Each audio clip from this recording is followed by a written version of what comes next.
the non-religious are overwhelmingly pro-choice. This is published on the Only Sky Media Network.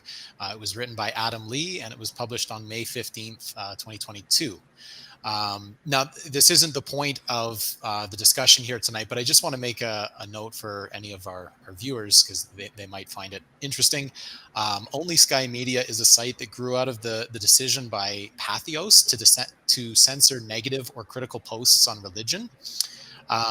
And so several of the atheist bloggers from Patheos decided to leave and form their own site that was dedicated as a secular space. So maybe a soft plug there for going on over to Only Sky and checking out some of their content. You might find that it resonates with you. So the core of the article here is that the pro-choice support has increased most among the non-religious, while the support has remained mixed among religious groups, varying between mostly opposition among evangelicals and some sort of soft support among Catholics and some of the other minority religions. But the support is overwhelming among the non-religious, with 97% indicating at least some level of support. And I think in the article it was 53% indicating support in all cases of abortion.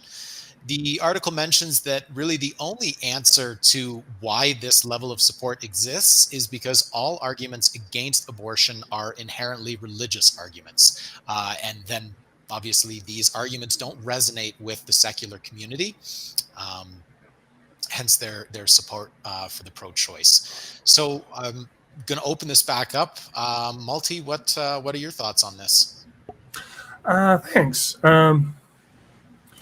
Yeah, good question.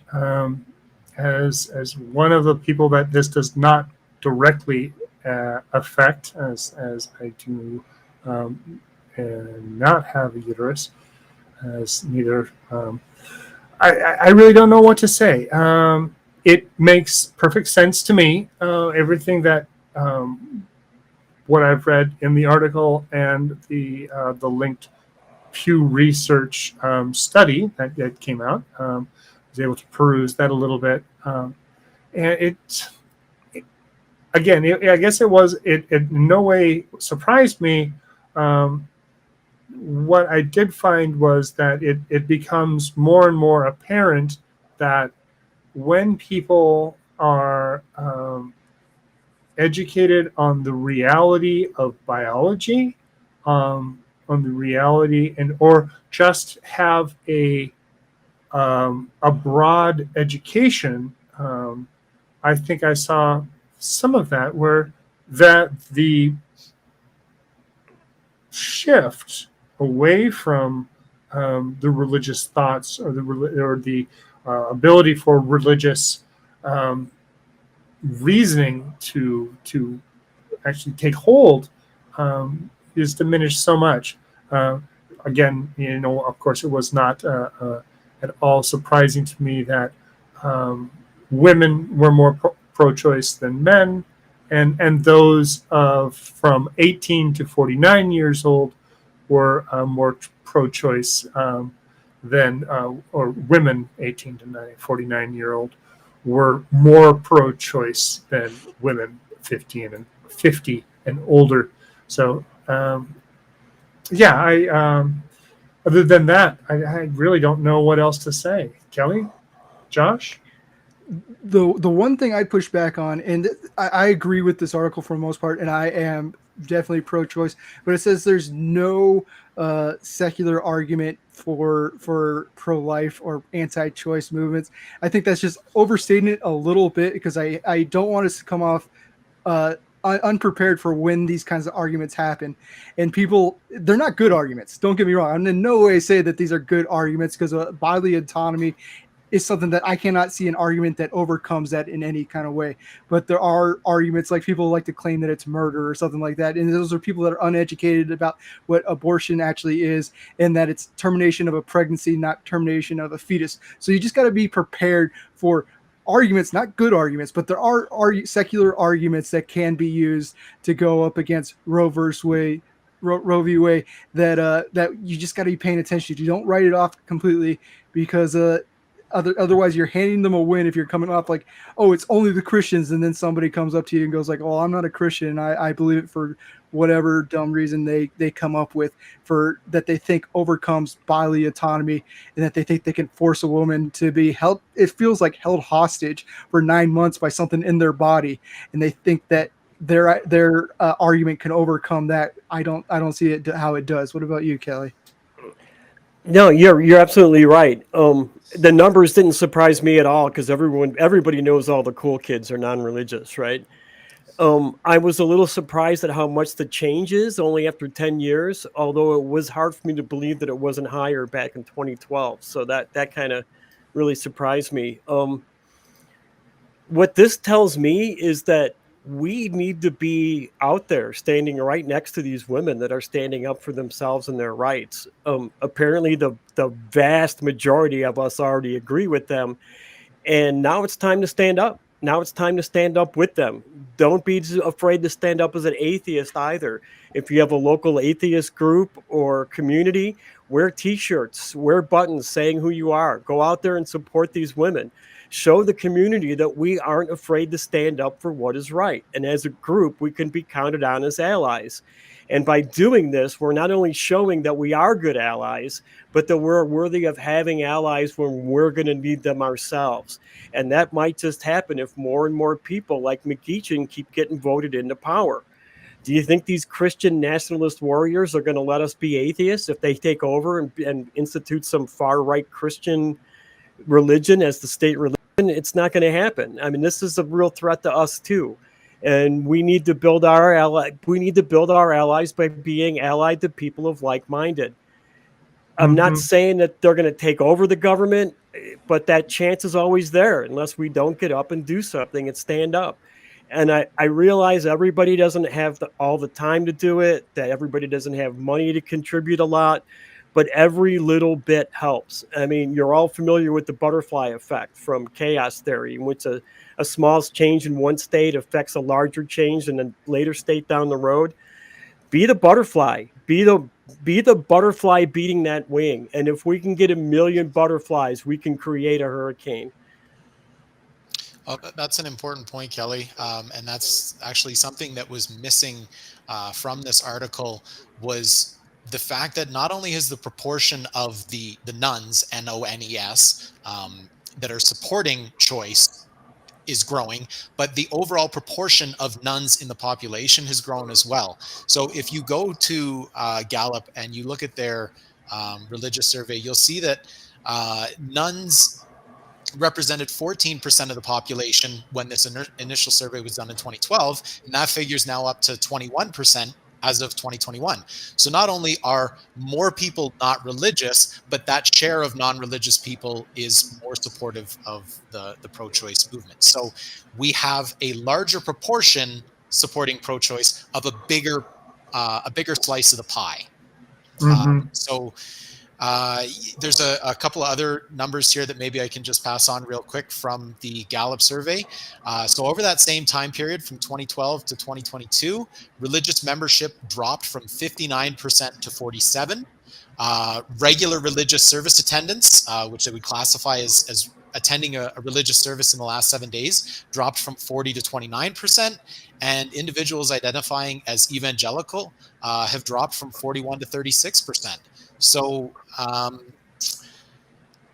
the nuns are increasing, and this sort of fervent religious attendance and fervent religious belief seems to be slipping ever so slightly.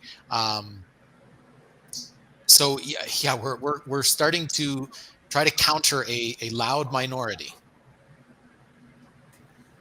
Yeah, definitely, for sure. We just got to make sure that we're getting motivated, just like they are a loud minority because they are motivating people with their loudness.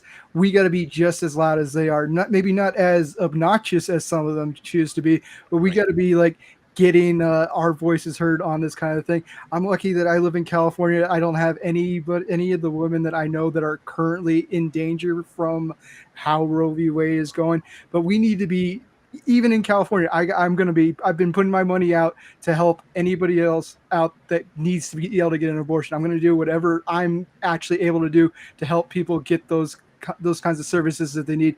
And we need people doing that in every state, whether you're in a blue state or a red state.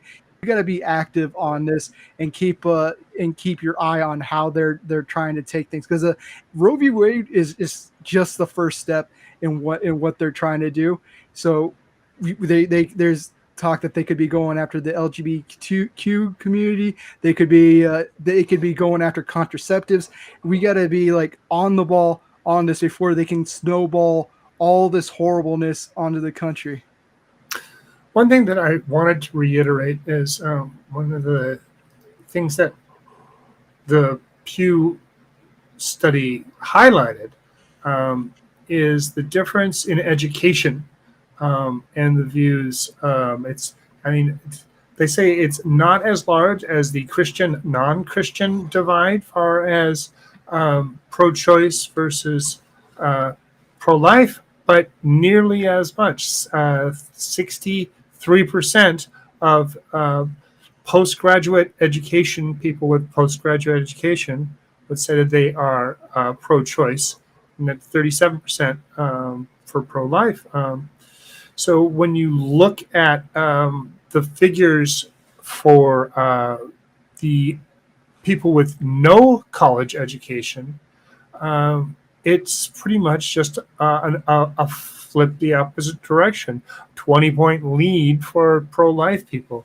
So just like, again, yes, we need to be out there and be vocal in our local politics, in our local governments, but also in the funding of education for the students, because a well-educated populace is going to be better for all.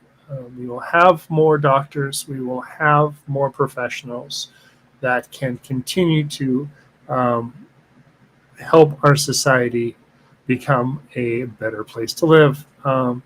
And I just don't see, with all it just seems to me it's crazy. There's so much information that shows this is the way progress works, and I'm hearing from those on the religious side just wanting to go the opposite direction, wanting to go to homeschooling that has no oversight, wanting to go towards losing bodily autonomy and towards a oligarchy or theocracy. It's very scary. Yeah, I mean, this bombshell with the Supreme Court draft leak, I guess sort of to Kelly's point about the butterfly effect here, it's causing ripples up here in Canada, right? Where we feel like the access to abortion is a pretty settled debate up here. But I mean, this was chipped away at over decades, right? And so even though we may feel that this is safe up here in Canada, it's restarted the conversation. And the conversation kind of rolls around every election cycle up here. It's never a large talking point, but it's always just kind of there. But it's kind of scary to see it happen, because this isn't something that happened overnight, right? Like, they've tried to create laws that have sort of nibbled at the edges, where they feel that Roe or Casey doesn't have coverage, right? Like the Texas law, where they allow individuals to sue other individuals participating in the pursuit of an abortion, right? So this doesn't necessarily fly in the face of the decision, but it just makes me worried that we think the debate is settled, but it could be chipped away at over time.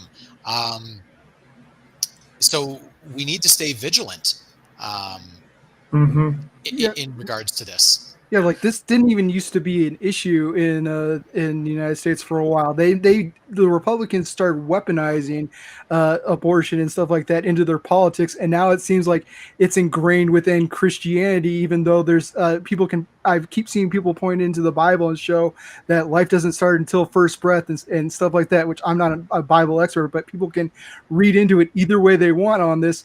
And the politicians are reading into it the way that they want their followers to do, so they can be worried about them, say their constituents or their voters can be worried about them voting for them because they don't want to be the party of so-called baby killers, even though that's stretching the definition. They stretch the definitions of what murder means and stuff like that in order to make it fit into their narrative. If you, like Malty was saying, getting educated is the best way to get people to be on the pro-life or pro-choice side, because if you're educated on these subjects, there's no argument that I've heard that can overcome what an abortion actually is, and that's just termination of a pregnancy. It's not they come up with these crazy theories that like they're going to deliver a baby at 9 months, and then the mother's going to say 5 minutes before it's out, you know what, I wanted to have an abortion right now, and the doctor's going to go and kill the baby for him. That's not that's not actually what's happening. They're able to stretch the truth to such extreme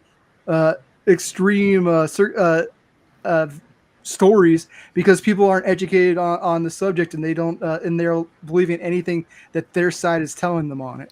But I think we need to be careful too, because though we may be a panel of 4 men here talking about a debate about choice, which is maybe a little bit silly, but the conversation doesn't stop here, right? I know that there's talk about going after other decisions. Is it the Greenberg decision? So though we may be talking currently about a woman's choice or access to an abortion, we may shortly be talking about a man's choice or access to a vasectomy, right? Oh, wow, yeah.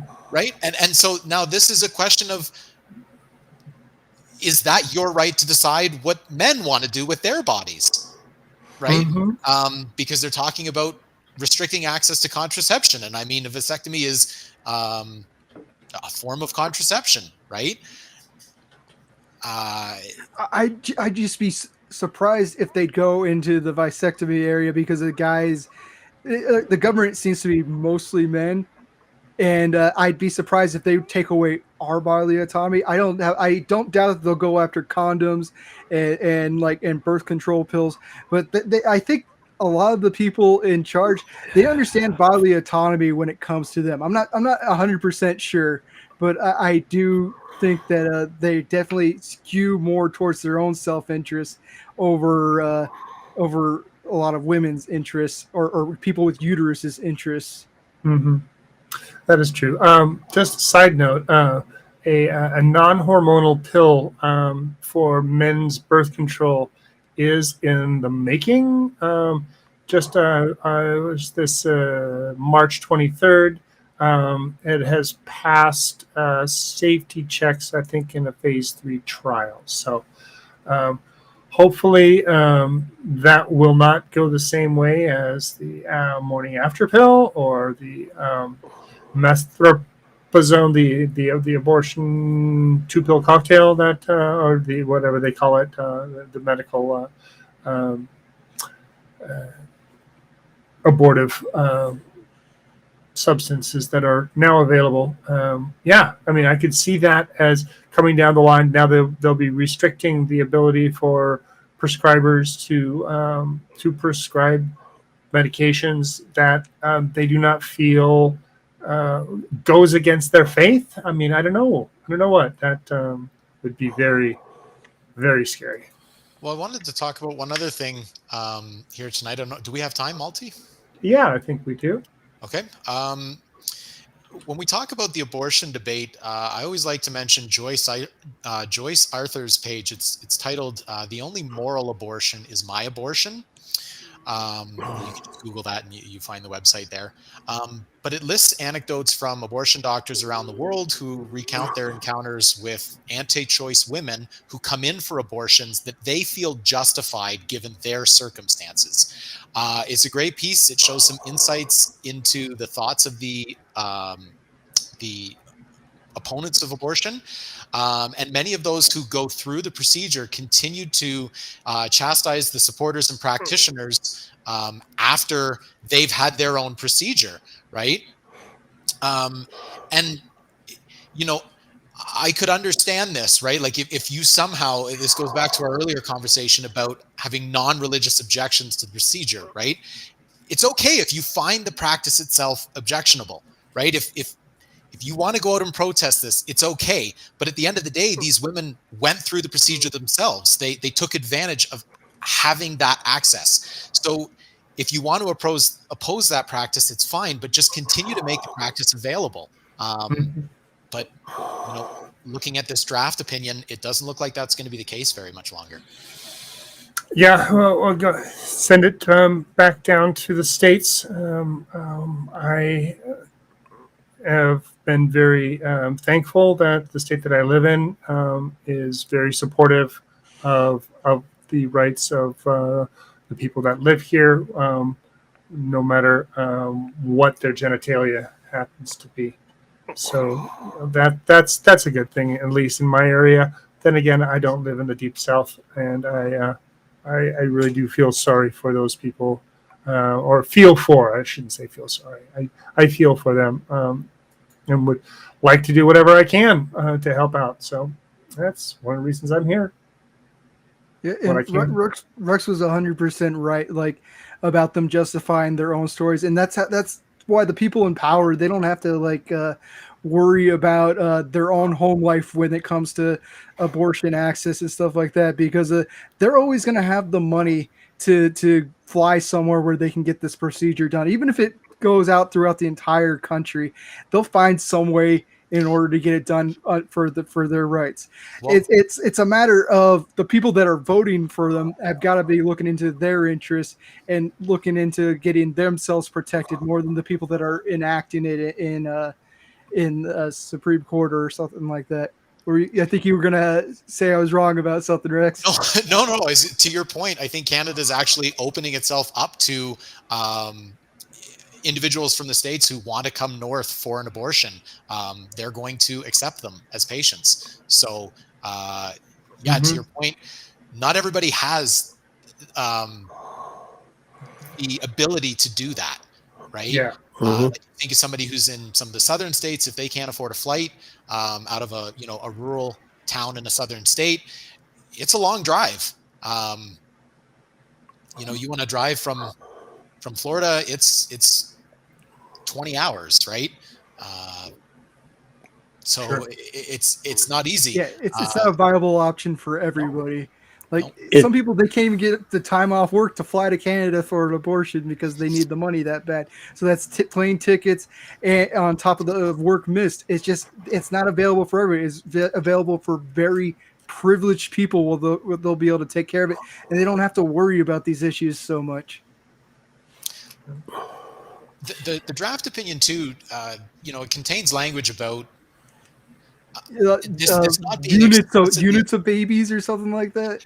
No, it doesn't. It talks about this not being explicitly stated in the Constitution, and that being one of the reasons for striking this down. And it feels like such a silly argument because there's so many things. All of our modern technology, none of this existed at the time of the Constitution. How can we make laws governing technology when those aren't explicitly stated in the Constitution?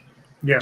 We didn't have internet companies for them to worry about censorship like in the first article in the Constitution, but they could still worry about laws about that. It's a very ignorant kind of argument to make. It's one they're using to justify. I don't think they actually believe that's a good argument, but they can put it in paper and they can massage it out and try to make it sound like there's some kind of justification behind it.